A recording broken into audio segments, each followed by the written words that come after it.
match coming up. All right, 135, Joe Catalano from Toms River East Raiders, and Mark Fidelli, Toms River North. We have another North and East matchup here, Jeff. Okay. It's the referee's responsibility to stop him. You saw Pete Frampton lift him up and stop him because he's blowing a whistle. But there's so much noise in here that the wrestlers, with their excitement, they're just looking to wrestle. So the referee has to actually reach down here and touch him. Maybe not pick him up, but touch him in order to stop him.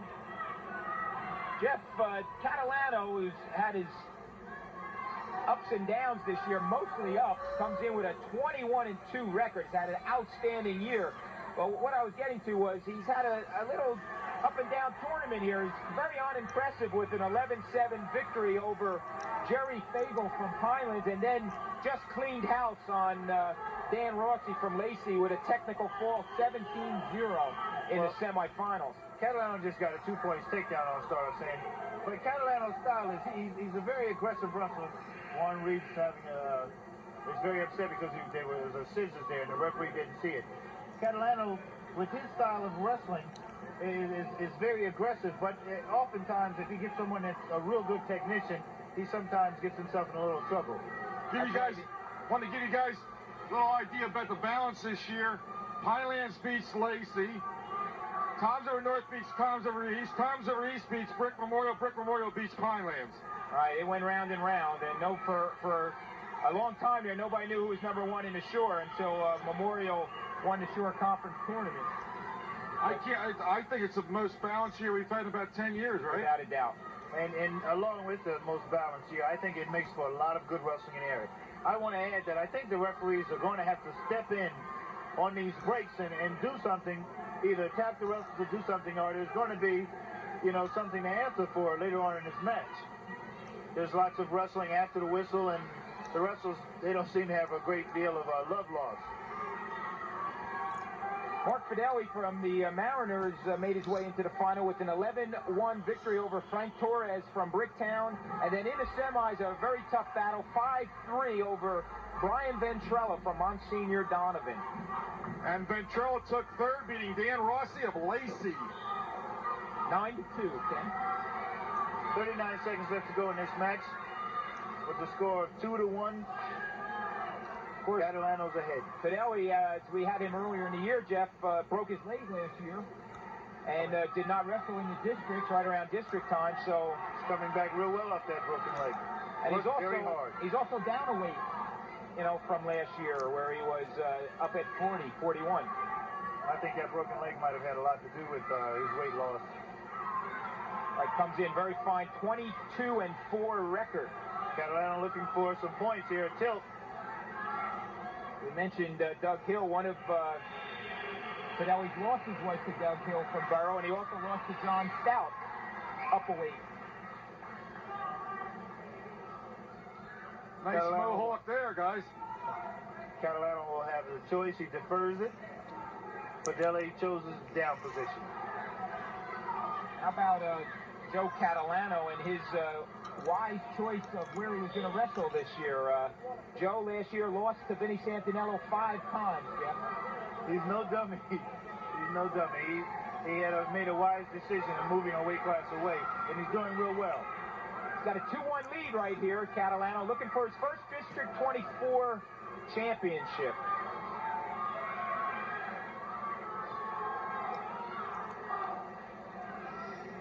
See Warren Reed and Bill Klunk in the corner. Toms River East coaching staff.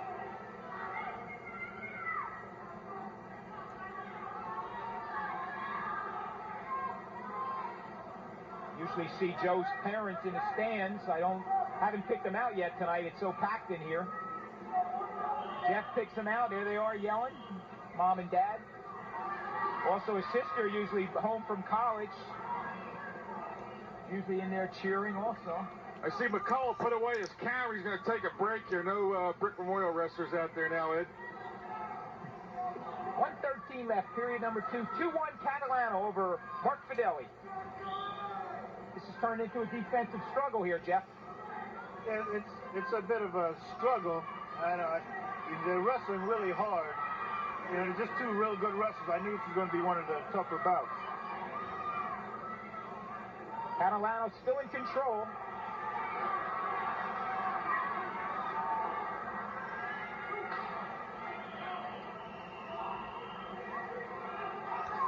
Catalano having a lot of trouble with his headgear. They're some of our local finest, Dover Township Police Department.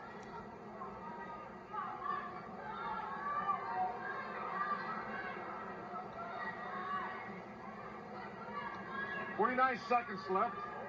Second period.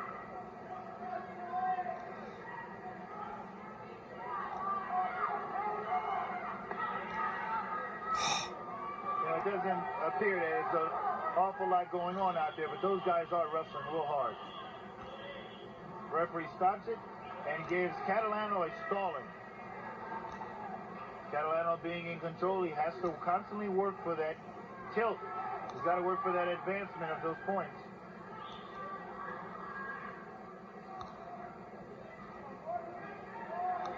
You know, I don't want to sound very negative when I mention some of the losses that some of these kids have, but they're so few and they've lost to such quality kids that, you know, just to show you the quality of wrestling that they have, we mentioned some of the top kids that they've lost to. Of course, Mark coming in with 22 wins also has many fine wins also. Fideli gets a reversal, 2 points. A nice reversal makes it 3-2 Fideli. Changes the complexion of this match real quick as it ends the second period. Catalano takes a little time out there on the mat. Catalano's choice, Jeff. What do you think? Catalano's going to take the bottom, I believe. Take the down position, yes.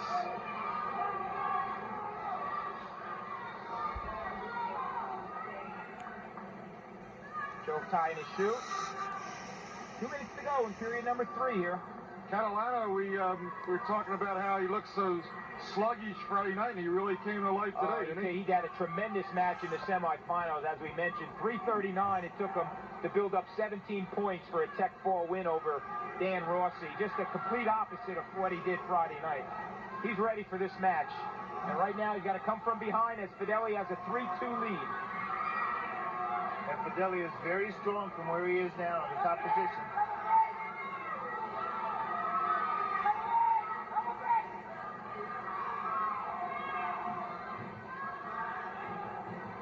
Referee Fontenot's asking for a stalemate.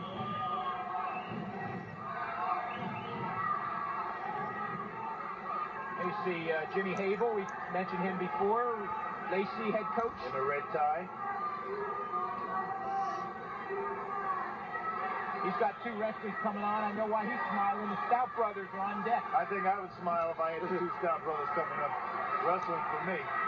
I was sitting over talking to their mom a little while earlier, and she was telling me how she beats them up all the time. And she says they take advantage of that by beating up on their little sister. Does that lady have a headache, or is she just intense? It's a very, very intense parent over there. 3-2 Fideli with 1:20 left in this 3rd period. Catalano better get his head off the mat here.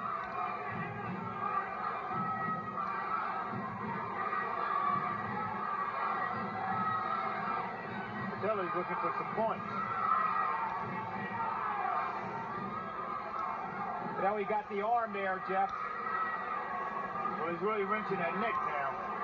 Looking to He's in turn a really him. good position. Potentially dangerous. No, stalemate. And potentially dangerous. He called it potentially dangerous, but the arm was in real good shape because he had control of the wrist, and the arm was in good placement. But it's easy to say that from here.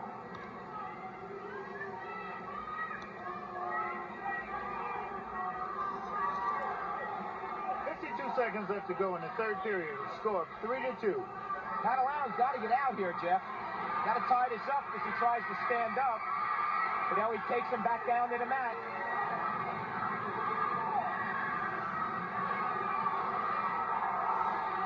Real good match. Catalano working. He's working. Fideli ties up that leg. Referee Franklin calls it potentially dangerous. Because the wrestler stood up and the other wrestler had the leg in. They were worried about possible injury. That's Jorge Allen, right? Jorge Allen and his mom, right? Allen taking 3rd place earlier. Joe's got to try and reverse. Here it is. 2 points. Joe Catalano with a spurt of energy. 20 seconds left. What a match. No, out of bounds. No point. What a match. 16 seconds. Same way. Here you see a picture of Joe's sister up there in the red sweater. That was an awful close. The fans felt it should have been 1 point. Finelli now is in the position where he's got to try and get out and get that one. We're off the 7 mat. seconds left to go, and you're off the 7. mat. Mike Baldy yelling in the corner there. They're trying to encourage the referee to call a stalling. It's really difficult with 7 seconds left to go. 2 seconds. The match is now There it is.